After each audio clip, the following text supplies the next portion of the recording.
Hey everyone, it's Mr. Hefner once again, like who else would you expect? And today I'm coming to you from the shores of beautiful Walden Pond in Massachusetts because we are going to talk about Henry David Thoreau.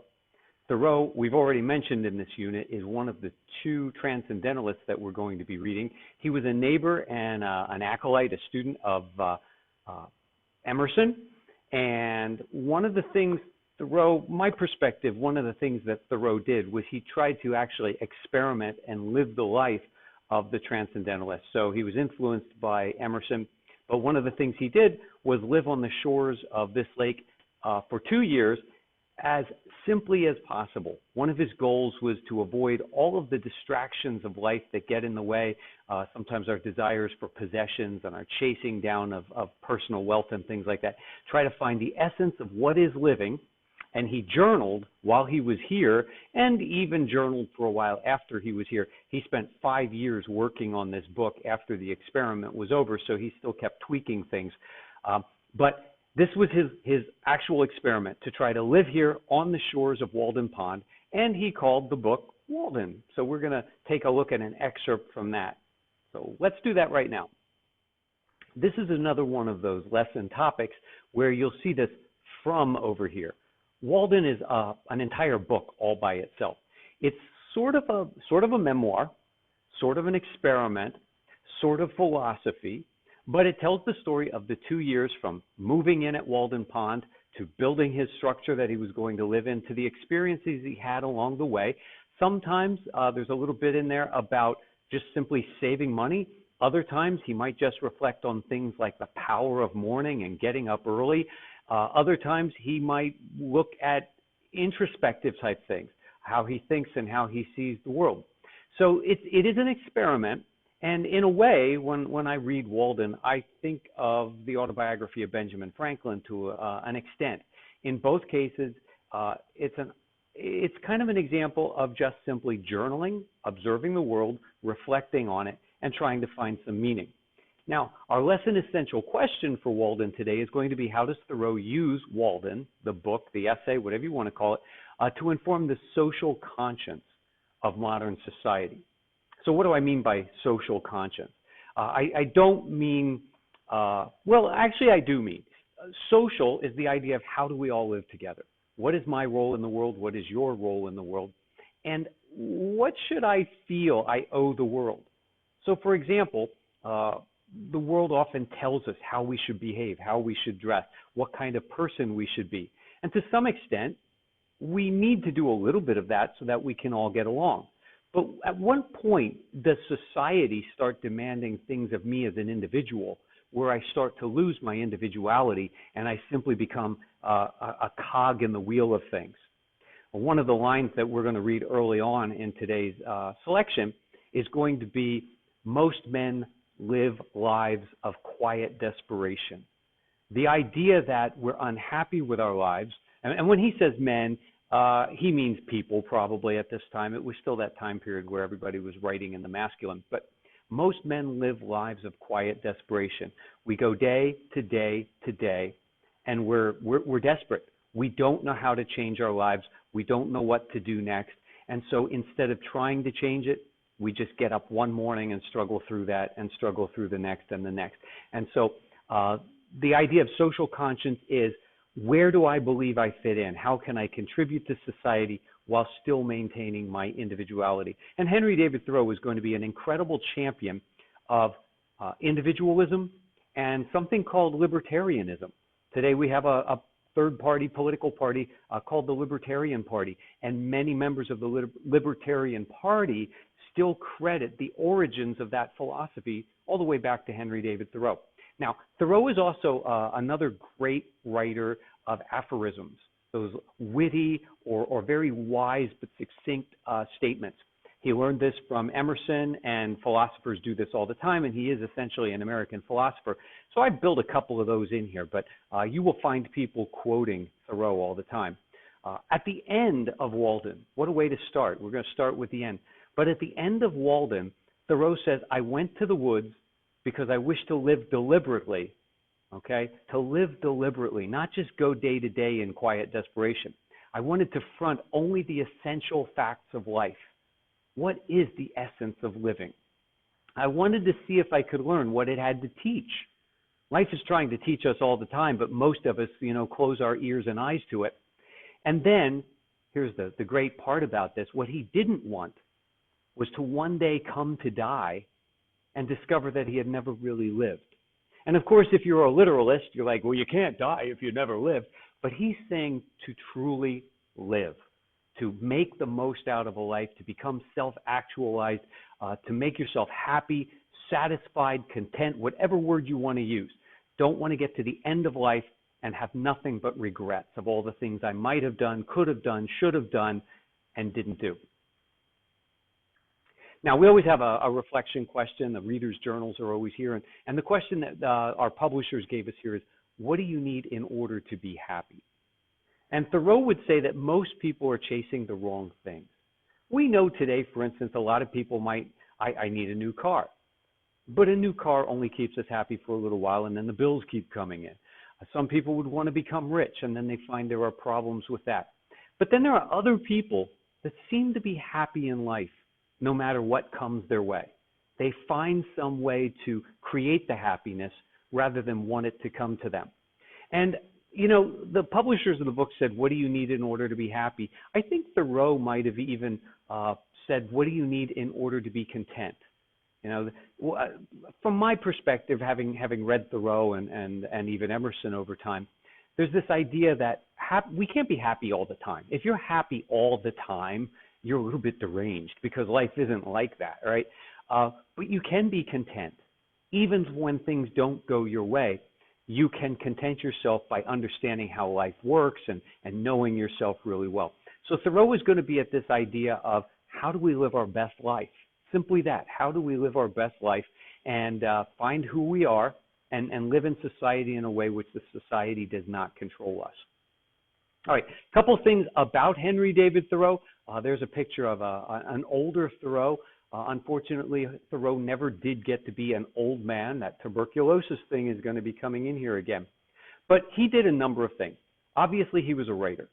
He published 2 books in his lifetime, a host of essays, and then other books were published after he died, books that he had been working on, like The Maine Woods, but hadn't put them together and sent them to a publisher. The Maine Woods is one I definitely recommend reading today, although it was never published in his lifetime. He is a philosopher. He's an American philosopher. So just like Emerson was sort of like this proponent of American idealism and optimism, Thoreau is more on the side of individualism, but how do we achieve that? And what does it really mean? Philosophers are more about asking questions than they are about providing answers. And that's what Thoreau does in all of his work. He proposes new questions all the time. And he's a naturalist. Many people, just as they might trace the libertarian movement back to Thoreau, they trace environmental movements all the way back to Henry David Thoreau and his pre-American Civil War time period. He was born, lived in Concord, Massachusetts. We've talked about Concord quite a bit. It's an artist colony. Louisa May Alcott lived there. Emerson lived there. For a period of time, Hawthorne lived there. So this is going to be a really important Massachusetts artist community. He traveled quite a bit for someone in those days. Traveled throughout the U.S., spent a lot of time in Maine, and until 1820, Maine was part of Massachusetts. But by the time Henry David Thoreau is traveling, it's become its own state. Remember, in 1820, it became a state as part of the Missouri Compromise. And Maine is a very wet, wooded state. You can camp, you can travel on rivers, take canoe trips, that sort of thing. And he did a lot of that, getting out. Now, part of the reason he went to Maine, part of the reason he got in the woods, was later on he was suffering from tuberculosis. And there was a belief if you got out into the fresh air of the countryside, drank good, fresh, clean water, that could help you. It generally didn't, but it was the belief at the time. Traveled to Cape Cod, traveled to New Hampshire. Thoreau was definitely an outdoorsman, and he did some of this traveling with his brother. As I said, there were 2 books that he published in his lifetime, but he's credited with more that were ready to be printed, or at least close to being ready, and were printed after his death. The first one was called A Week on the Concord and Merrimack Rivers. And it is essentially, it was about a boat trip, a rowboat or a canoe, I'm not sure what they used, exploring on the rivers, camping and traveling. And he did that with his brother. It didn't sell well. And he was very disappointed by the fact that it didn't sell well because he thought it was a better book than that. And the second one's going to be Walden. And even though he spends 2 years doing his experiment, living and writing in his journal while he was at Walden, he spent 5 years working on this before he decided to publish it, because he was afraid that it would have the same kind of commercial failure as the first one did. And that's kind of odd, too, because you wouldn't think that Thoreau is a guy who's about commercial success. You would think that he just simply wanted to reach readers. Now, what did he really do for a living? He was a writer, right? We said he was a philosopher, but he did lots of odd jobs to make money. Even in the times when he was living at Walden Pond, he tried to do things that didn't require an investment. He wouldn't go off, if he were around today, he wouldn't go to Lowe's and buy new parts for everything in the house. He would go to junkyards. He would look for abandoned houses. He would pull nails out of old wood, try to save old hinges. He was a guy who really understood the idea of repurposing before that became kind of a cool thing. He worked in his father's pencil factory. Sometimes he did odd jobs for his neighbor Emerson, worked on his house, did kind of like refurbishings of things and stuff like that.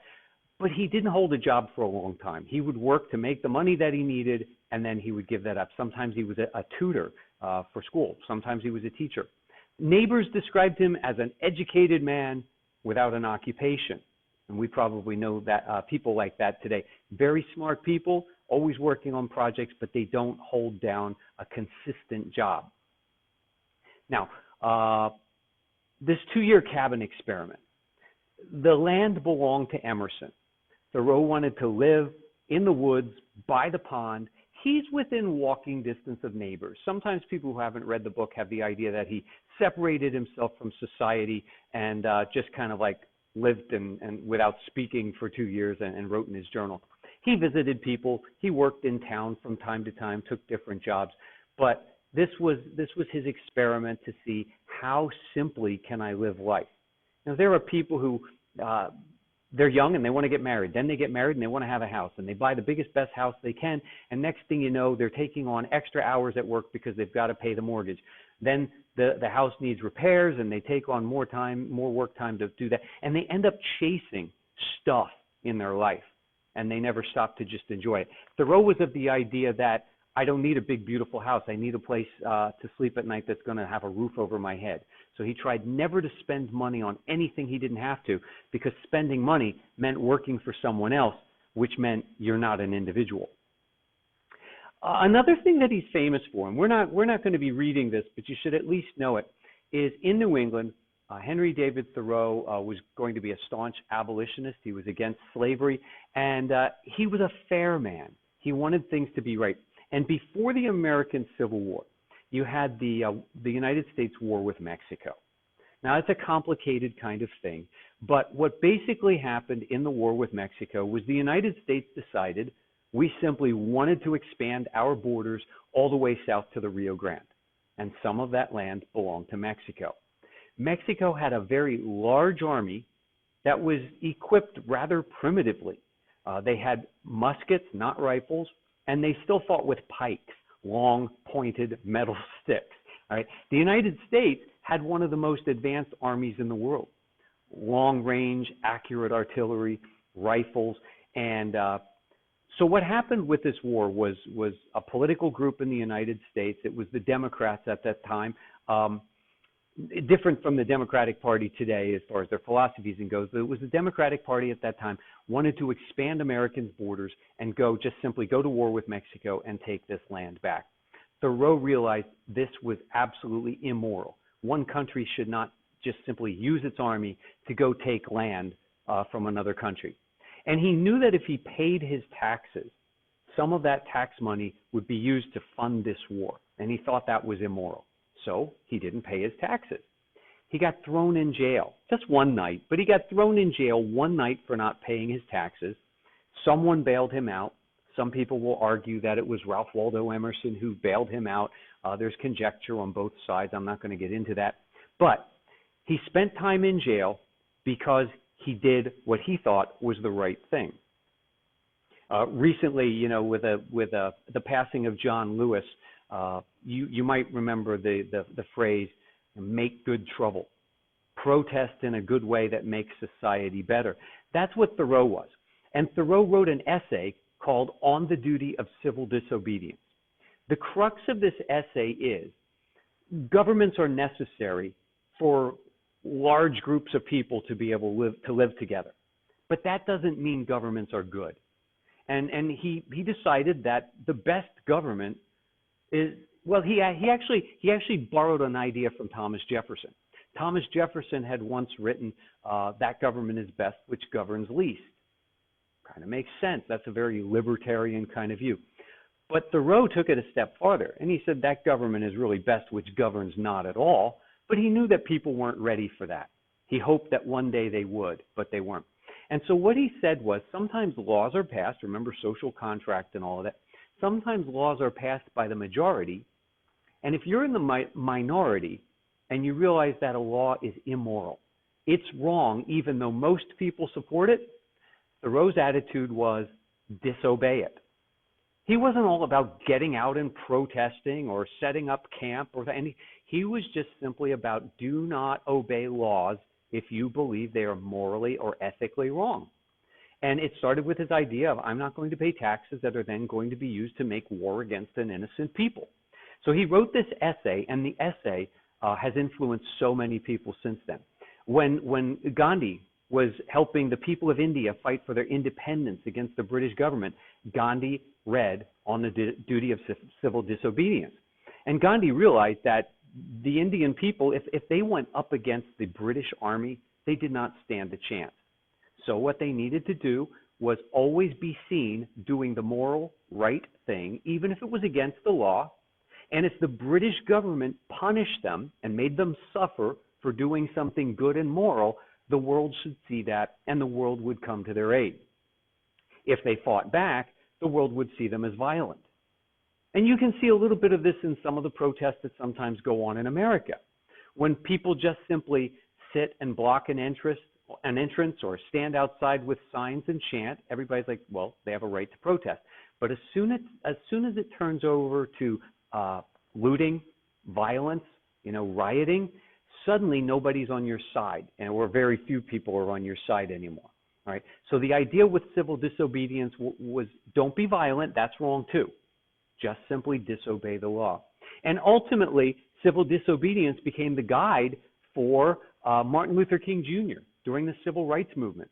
And there were different civil rights leaders at that time. Some of them believed, bomb this government building, be violent. But again, Dr. King, because he had read On the Duty of Civil Disobedience, realized we've got to keep public opinion on our side. And we do that by doing the right thing. And if we are treated badly for that, we've got to accept that bad treatment and let the public see that we are being treated badly for doing the right thing. And perhaps eventually public opinion comes to our side. So if you ever hear of On the Duty of Civil Disobedience, or even the phrase civil disobedience, remember, that's Henry David Thoreau. I wish we could read it in this course. But in this course, we are focusing on Emerson and Thoreau as transcendentalists. Now, tuberculosis, it comes up with almost every author we're studying within this unit. In the early 1800s, it spread. It was prevalent. People died of it. They didn't understand how to control it. They didn't have the ability to give antibiotics back then. And unfortunately, it's going to affect Thoreau as well. To some extent, it's going to send him out into the woods a little bit more, give him a little more substance to write about. The things that he leaves us, though, the whole movement of environmentalism can trace itself back to Henry David Thoreau and the things that he wrote about taking care of our environment. The idea of individualism, that I don't need to just be a cog in the wheel. I'm not one worker bee in the hive. I can be part of society, but that doesn't mean society has to control me. And libertarianism. And libertarianism goes back to the idea that the best government is the government that doesn't make laws.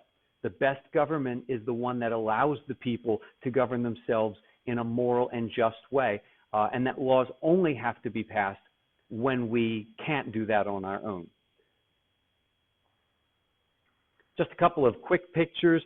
This was a house, I believe, I can't say for sure, but I believe the smaller part is the area of the house where Thoreau lived with his mother, and I believe the larger part of the house was where Louisa May Alcott had lived at some point. So she's the author of Little Women.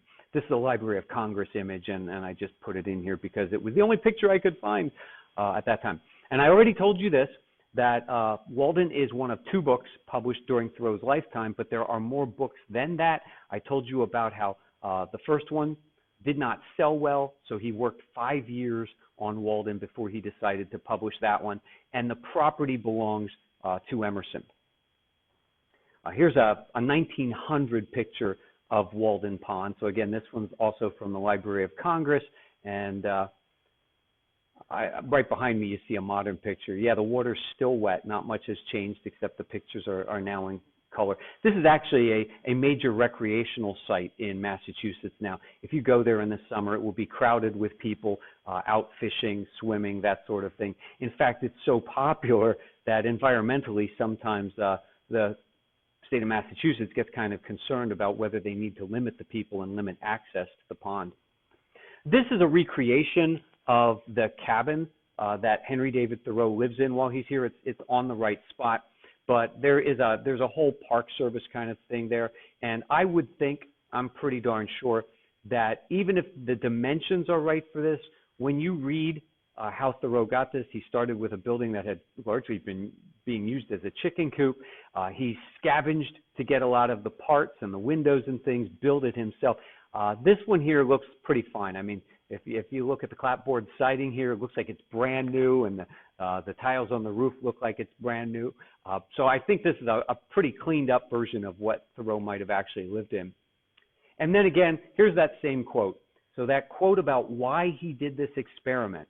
He wanted to find the very essence of life so that when he comes to die, he doesn't realize that he had never lived. This is such an important quote that it actually greets you when you arrive on the property at Walden Pond. All right, the literary terms for this one. Aphorism. We've had this before. We've talked about aphorism when we did Benjamin Franklin. We talked about aphorism when we read Emerson. And we're going to talk about aphorisms now. Aphorisms are wise, pointed, compact little bits of wisdom. Sometimes they're witty. Sometimes they may have a little bit of humor, but they don't have to be. Right? If an aphorism becomes very popular, and people know it and pass it generation to generation without even knowing who originally said it, then it becomes a proverb. So anyone can write an aphorism, but aphorisms have to be around a long time to grow up to be proverbs. And the other one that we have is tone. And tone is the emotional kind of like attitude towards the reader. How does the reader feel? How does the language make me feel? The descriptions in this. And so in here, Thoreau is going to be a guy who's always got his reader in mind. You're going to feel his enthusiasm as you read this. This guy gets excited about everything in nature. He gets excited about the sound of a mosquito in the morning buzzing around inside his cabin. That just annoys me, but he gets excited about it because he just relishes in existing and seeing the morning. Now, as you read the piece, all right, what you're going to do here is you're going to think of this idea of how does he inform social conscience? What is he saying to you, the reader, about being an individual who still has to be, to some extent, a part of society without allowing yourself to be controlled by society? Look at the fact that this is an extended essay. So in many classes for teachers, you might write a one-paragraph essay sometimes, maybe a 5-paragraph essay. And you take a topic and you examine it rather quickly. Here he's taking something, a pretty big idea. What does it mean to be alive? And he spends 2 years writing a book-length essay in the style of a memoir. It's chronological. It starts with arriving and it ends with leaving, and what did it all mean? What about nonconformity? He's going to talk quite a bit about the advantages of nonconformity. There are certainly many people in this world, they feel like I've always got to be part of the crowd. I've got to have my friends around me. I've got to do what people expect. This is the way we do it in my group kind of thing. And they're constantly chasing being like everybody else. But what are the benefits of being you? being you and being comfortable with that regardless what other people think. So as you read, keep that question in mind. And then look for the aphorisms, these little snippets of wisdom. I put one over here on the right. It opened up first. And this is a really famous one.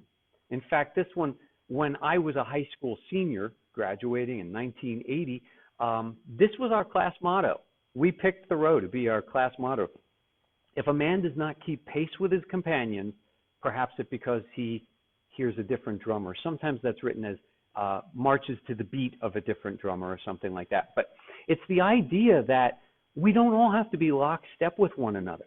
If some of us get someplace early and some of us later and some of us choose to do another route and not get there at all, maybe there's just something else driving us and we're not all driven by the same thing. All right, now this is the point, as always, where you stop. Stop the video, go read the essay. And when you're done reading the essay, then come back here to the video at this point, because now we're going to go over the check for understanding questions. And you want to try to answer them on your own before you just come here and take the free answers. Otherwise, they're not going to stick with you. I mean, you could copy them down, put them in your notes, and just copy them over, but you're not going to be learning. You're going to be putting all your effort into not learning instead of putting your own effort into learning. They both take effort. All right, let's go on with the check for understanding questions. All right, first one. Thoreau claims that what most people call resignation is really what? Right? And I talked about this at the beginning. It's really desperation. We simply say, well, this is what people do. We get up and we go to work. We work 8 hours every day, and then we come home and we have dinner and we rest a little bit and we go to sleep and we get up and go to work the next day. And Thoreau says, well, it looks like we're just resigned to doing that. It's because we're desperate. We don't know what else to do. And Thoreau wants to help us find out what else to do. What does Thoreau do with the shanty? A shanty is a little house. He purchased it from James Collins. We just saw the picture of the reconstructed kind of super neato version of this. What does he do with it? Yeah, he turns it into his house. For 2 years, it's going to be his home. He's going to fix it up and fix the roof and put some windows in, and that's where he's going to live. Is it much? No, but you've seen these shows on TV where people choose to live in tiny houses instead of giant mansions. It's because they're looking for something else in life. How about this one? This is a line, I have been a sincere worshiper of Aurora as the Greeks. That communicates Thoreau's love for what? Well, you have to know who Aurora is. And you could have looked it up. And if you didn't know who Aurora was and you didn't look it up, shame on you. That's what your job is as a student, is to find out and understand the things you don't understand. Aurora was the goddess of the morning. And Thoreau loves morning. He likes to get up early and feel the sun and go jump into that ice cold lake and take his bath in the morning. He's a little crazy, yeah, but morning. By the way, that would also be a classical allusion. Remember classical allusions? So when someone awakes from sleep, even a short nap, what's the first thing he said? Now, I'm not asking you about people. I'm asking you according to Thoreau. Thoreau says when somebody wakes even from a nap, the first thing that person says is, what I miss? Thoreau says, what's the news? But really, what did I miss? Because we're so preoccupied with what everyone else is doing and what's going on in the world, we want to know what happened while I was asleep, instead of worrying about ourselves and our own lives. How about this one? Thoreau argues that striving for common sense and mutual understanding, what? Does it make it easier for people to communicate? Does it keep us awake? Does it reduce originality and individuality? Or does it teach us to live more simply? Striving for common sense and mutual understanding. Exactly. His whole thing. One of Thoreau's famous quotes is just simply 2 words. Simplify, simplify. Now, maybe that's just one word, twice. But his whole thing was cut the crap out of your life. Cut it down to the essentials. And that's where you find happiness and meaning. So I got that one in there twice. The answer is the same as it was. Oh, no. Well, actually, I gave it away before. It's an example of what? And it's an example of classical allusion. Sorry, I saw the question tag, and I thought maybe I made a mistake and had the slide here twice.